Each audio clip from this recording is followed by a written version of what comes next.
আজকে সমবেত হয়েছি আসন্ন ঈদ উপলক্ষে ঢাকা থেকে প্রায় 1 থেকে 1.5 কোটি মানুষ বাড়িতে যাবে এবং বাড়ি থেকে ফেরত আসবে। এই যাওয়া আসাটা যেন নির্বিঘ্ন হয়, এর জন্য আজকের এই আপনাদের সহযোগিতা চাওয়ার জন্য আজকের এই মতবিনিময় সভা। এই সহযোগিতা চাওয়ার জন্য কাদের কাছ থেকে?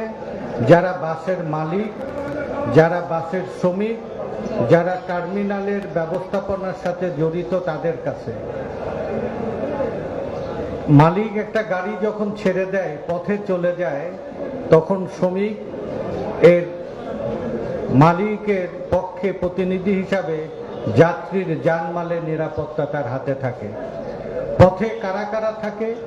পথে থাকে পুলিশ, পথে থাকে শ্রমিক, পথে থাকে সাংবাদিক, আর এই টার্মিনালের ম্যানেজমেন্টে থাকে সিটি কর্পোরেশন, বিআরটিএ, মালিক সমিতি।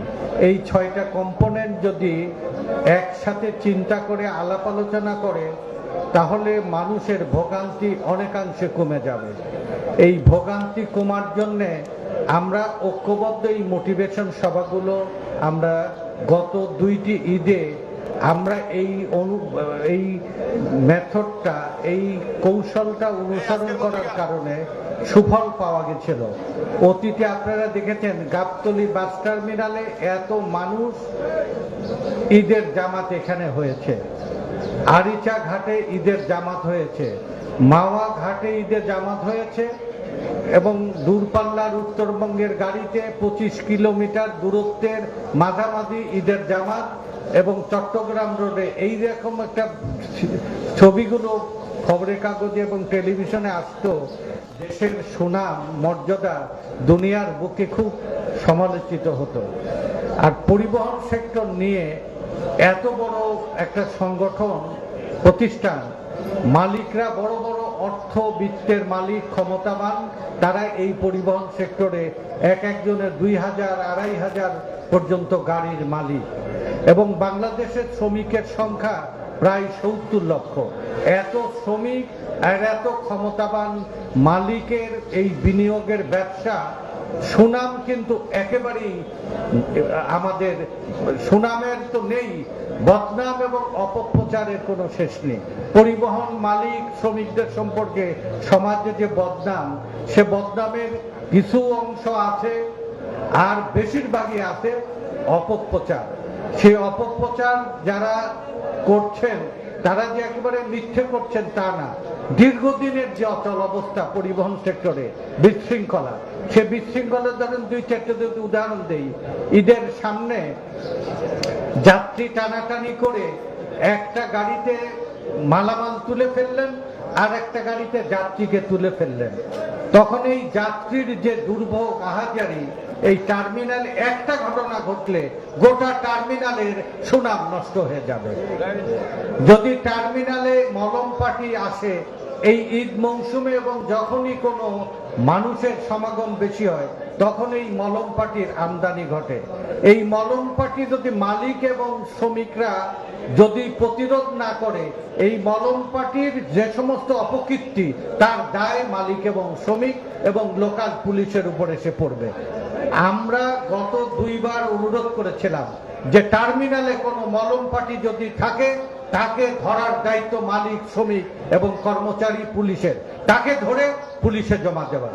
যদি কোনো ছিনতাইকারী, যদি টার্মিনালে মালিক শ্রমিকদের আমাদের নলেজের চোখের বাইরে কোনো কিছু ঘটতে পারে না, যে অপকীর্তি এবং যে বদনাম আমাদের ঘাড়ের পর পড়বে, সেই বদনাম আমরা এইখানে বরদাস্ত করব না, চলতে দেব না। তাহলে এই বদনাম থেকে আপনারা অনেকাংশে রেহাই পাবেন। ধরে নেন যে আমার কি, আমি তো এখানে করছি না, কিন্তু এজ হল এই পরিবহনের সাথে যারা জড়িত মালিক, শ্রমিক, নেতৃবৃন্দ, তারা পর্যন্ত পরিবারের কাছে, রাষ্ট্রের কাছে, সরকারের কাছে, প্রশাসনের কাছে আপনাদের কিন্তু সুনাম এবং মর্যাদা সেভাবে পান না। মানুষ অগোচরে খুব সমালোচনা করে, পরিবহন মানে চাঁদাবাজ, পরিবহন মানে মাফিয়া, পরিবহন মানে যাত্রী জিম্মি করে, পরিবহন মানে মানুষের ভোগান্তি এবং দুর্ভোগ তৈরি করে। তাহলে এই ঘটনার সাথে তো সবাই জড়িত না, মালিকও জড়িত না, সাধারণ শ্রমিকও জড়িত না, তারা তো অনেক পরিশ্রম করে, তাদের সংসার চালানো পর্যন্ত দুরূহ হয়ে যায়। তাহলে এই যে অরাজকগুলো রয়েছে, এই অরাজকগুলো আমরা চলতে দেব না, এইটা হচ্ছে আমাদের সিদ্ধান্ত। আমরা এই গত ঈদ দুইটা ম্যানেজমেন্টের জন্য আমি সবচেয়ে বেশি যার প্রতি কৃতজ্ঞ থাকি, উনি আল্লাহ ওনাকে সম্মানের আসনে দিয়েছেন, পুলিশ কমিশনার হিসাবে ওনাকে দায়িত্ব দিয়েছেন। ওনার ব্যক্তিগত আন্তরিকতায় আমি ওনার এই ম্যানেজমেন্টের অন্যতম ওনার সহযোগিতা ছিল, ওনার গোটা বাহিনীকে সাথে রেখেছিলেন। স্বরাষ্ট্র মন্ত্রণালয়, শ্রম মন্ত্রণালয়, যোগাযোগ মন্ত্রণালয়, স্থানীয় সরকার মন্ত্রণালয়, সরকারের পক্ষ থেকে আর একজন মন্ত্রী, 5টা মন্ত্রীকে নিয়ে আমরা গত 18 মাস 17 মাস যে ইন্টেরিয়াম সরকার, তাদের তো কোনো দল ছিল না, কিন্তু তাদের এই সময়ে আমরা কোনো ধরনের অরাজকতা এখানে চলতে দেয়নি। তারাও যেরকম এই এই সেটআপের উপরে তারা আস্থা রেখেছিলেন, পুলিশ, মালিক এবং শ্রমিক, আমরা এই 3 জনের মধ্যে একটা কোঅর্ডিনেশন করে তুলেছিলাম যে আমরা কোনো অন্যায় এখানে করতে দেব না, নিজেরা অন্যায় করব না। প্রথম নিজের অন্যায় করব না, আমরা এখানে অন্যায় কোনো করতে দেব না, এই বিষয়ে আমরা একমত হয়েছিলাম। তাহলে আমাদের এই একমতটা মাঠ পর্যায়ে কিভাবে আমরা ছড়িয়ে দিতে পারি, সবাইকে সম্পৃক্ত করতে পারি, এই সম্পৃক্ত করতে পেরেছিলাম এই মোটিভেশন সভার মাধ্যমে। এই মোটিভেশন সভায় আমরা আরো 3 জনকে সম্পৃক্ত করেছিলাম, বিআরটি এর অথরিটিকে, সিটি কর্পোরেশনের এই টার্মিনালের মালিক, তারা আর একটা অভিজ্ঞতা থেকে দেখেছিলাম যে সাংবাদিকরা একটা গুরুত্বপূর্ণ ভূমিকা পালন করে। সাংবাদিকরা যদি এটা শুধু রিপোর্টার হিসাবে না, রেসপন্সিবিলিটি হিসাবে যদি আসে, তাহলে অনেক কাজ সহজ হয়ে যায়। আমি বিশেষ করে পরিবহন সেক্টরে যারা বিট করে, পরিবহন বিট করে সাংবাদিকদের মধ্যে, ক্রাইম বিট করে যারা সাংবাদিকদের মধ্যে, এবং সচিবালয় বিট করে, এই 3টে সাংবাদিক, সবাই মিলে সাংবাদিক, 3টে অর্গানের আমরা 3 জন করে প্রতিনিধি নিয়ে আলাপ আলোচনার মধ্যে, অথরিটির মধ্যে তাদেরকে রাখা। যেমন গত আমরা প্রথম এই সভা শুরু করার আগে মন্ত্রীর নেতৃত্বে আমরা এই সভা করে আমরা একটা কর্ম পরিকল্পনা গ্রহণ করে আমরা সারা দেশব্যাপী এটা আমরা এই কার্যক্রম চালাচ্ছি। এই কার্যক্রমে Mymensingh, Chittagong, Khulna division, Rajshahi division, Sylhet division, Barishal division সহ ঢাকা নগরে এই স্টেকের সাথে যারা যারা জড়িত সবার সাথে ইতিমধ্যে আমরা কথা বলেছি। আইএলওর তত্ত্বাবধানে একটা সংগঠন চলে, Bangladesh institute of labour studies, তাদের সাথে সম্মিলিত শ্রমিক পরিষদ, শ্রমিক কর্মচারী ঐক্য পরিষদ, সরকারের আজকে যারা ক্ষমতায় রয়েছে বিএনপি, তাদের সমর্থিত শ্রমিক সংগঠন, মহিলা সংগঠন, তাদের সকল ঢাকা নগরের সিবিএ এবং নগরের শ্রমিক সংগঠনগুলোকে আমরা একমত করে এই বিষয়ে আমরা সবাইকে ঐক্যমত করেছি। এরপরে রাস্তাঘাটগুলো, যেমন এখানে ট্রাফিক কমিশনার সাহেব আমার নলেজে নিয়ে আসছিলেন, এই মিরপুর মাজার রোড এক সাইড ভাঙা, এক সাইডের কাজ হচ্ছে। এই কাজ হবার জন্য গোটা রাস্তা 2 সাইড দিয়ে একটা বড় যানজট তৈরি করেছে। তারপরে ঢাকা থেকে বের হয়ে যাওয়ার জন্য বেশ কিছু আশুলিয়া দিয়ে যে রাস্তাগুলো আপনার ফ্লাইওভার হচ্ছে, সেখানে নিচে অনেক ন্যারো হয়ে গেছে, অনেক জায়গায় কাজ করা দরকার।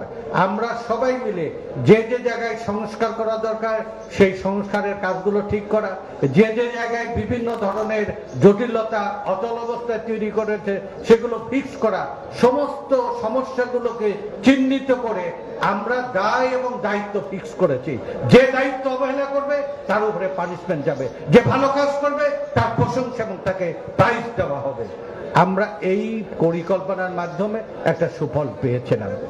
গত 2টি ঈদের ম্যানেজমেন্ট নিয়ে দেশের বর্তমান প্রধানমন্ত্রী পুলিশের ঊর্ধ্বতন কর্মকর্তাদের এবং মন্ত্রণালয়কে গত রাত্রি 1:30টার সময় আমাকে শ্রমমন্ত্রী ফোন করেছে যে এই গার্মেন্টস শ্রমিকদের এই বেতন যাতে পরিশোধ না করার কারণে যদি কোনো অচল অবস্থা তৈরি হয় তার জন্য বিশেষ ব্যবস্থা নেওয়া, পুলিশ আইন শৃঙ্খলার জন্য বিশেষ অফিসার এবং ফোর্সকে নিয়োজিত করা।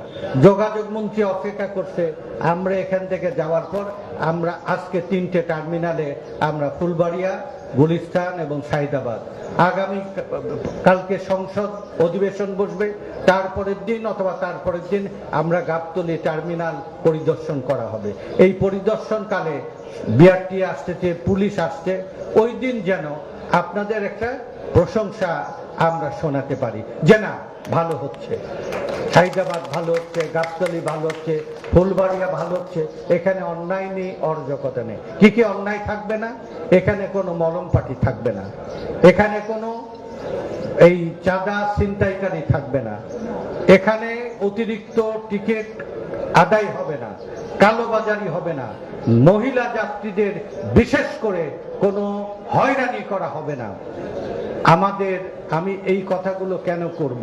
আমি এই কথাগুলো বলার জন্য আমাদের ট্রাফিক ক্রাইম বিভাগের নজরুল সাহেব আপনাদেরকে বলেছে, আমি তারই অন্য একটা শব্দ বললো যে আমরা 1 মাস রোজা রাখি আল্লাহর সন্তুষ্টির জন্য।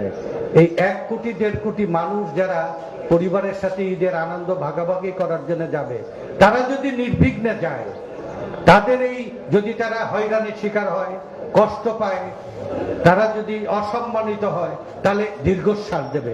সেই দীর্ঘশ্বাস কিন্তু আপনার আমার সবার উপরে পড়তে পারে। যদি তারা সন্তুষ্ট হয়, এর সোয়াব আপনার উপরে পড়বে।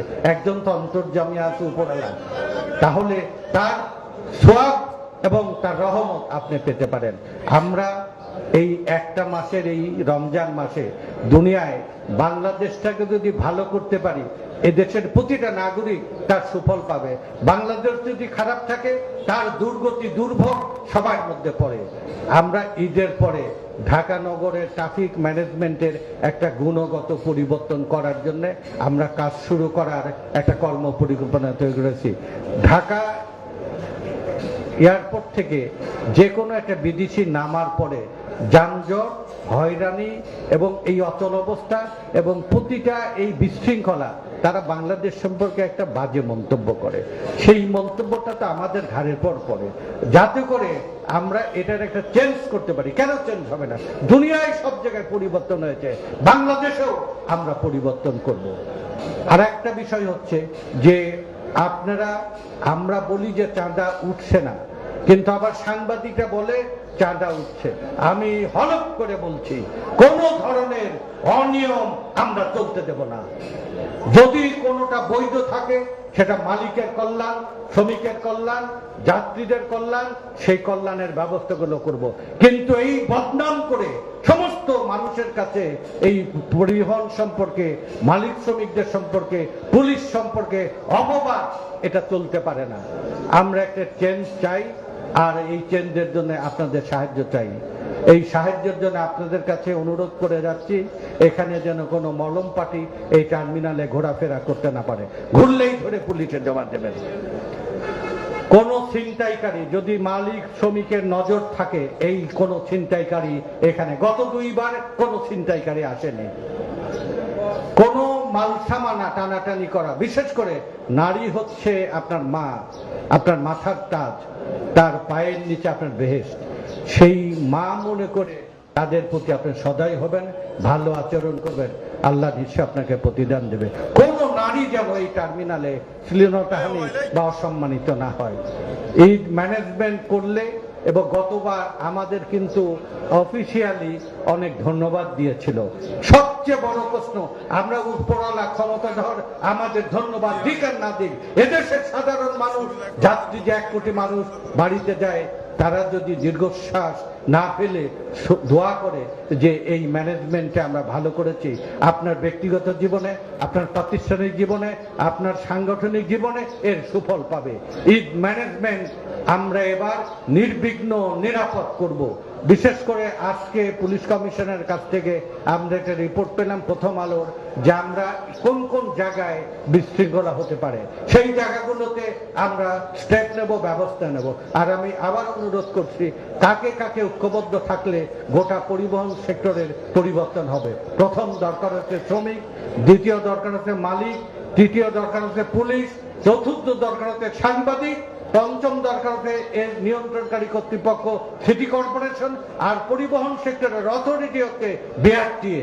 এই 6 সংগঠন এবং 6 প্রতিষ্ঠানের প্রতিনিধিদের নিয়ে আমরা সবসময় কোঅর্ডিনেশন সমন্বয় করে আমরা ঈদ ম্যানেজমেন্টটা একটা ব্যতিক্রম ধর্মী, নিরাপদ, নির্বিঘ্ন একটা ঈদ যাত্রা উপহার দিয়ে ঈদ পরবর্তী বাংলাদেশের পরিবহন সেক্টরের অরাজকতা বন্ধ করে একটা ব্যতিক্রম আনার জন্য এই সুনাম এবং এই সোয়াবের অংশীদার মালিক এবং শ্রমিকরা যখন গর্ববোধ করবে এবং 6টা প্রতিষ্ঠান যখন এক হবে, ইনশাল্লাহ আমাদের উপরে গায়েবী রহমত আসবে।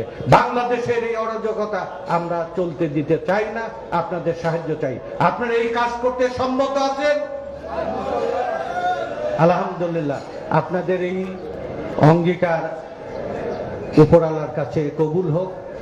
আমরা একটি নির্বিঘ্ন ঈদ যাত্রা করি, আর স্বার্থ নিয়ে, নেতৃত্ব নিয়ে কোনো সংঘাত বিবাদ আপনারা তা থেকে বিরত থাকবেন। যখন সংঘাত এবং বিবাদে লিপ্ত হন তখন শয়তানের আশ্রয় হয়। কোনো মতপার্থক্য থাকলে, কোনো পরামর্শ থাকলে আলাপ আলোচনার মাধ্যমে নিষ্পত্তি করবেন। গাবতলীকে কেন্দ্র করে বাংলাদেশের এই পরিবহন সেক্টর আবর্তিত হয়। এখানে যদি ভালো থাকে বাংলাদেশ ভালো থাকবে।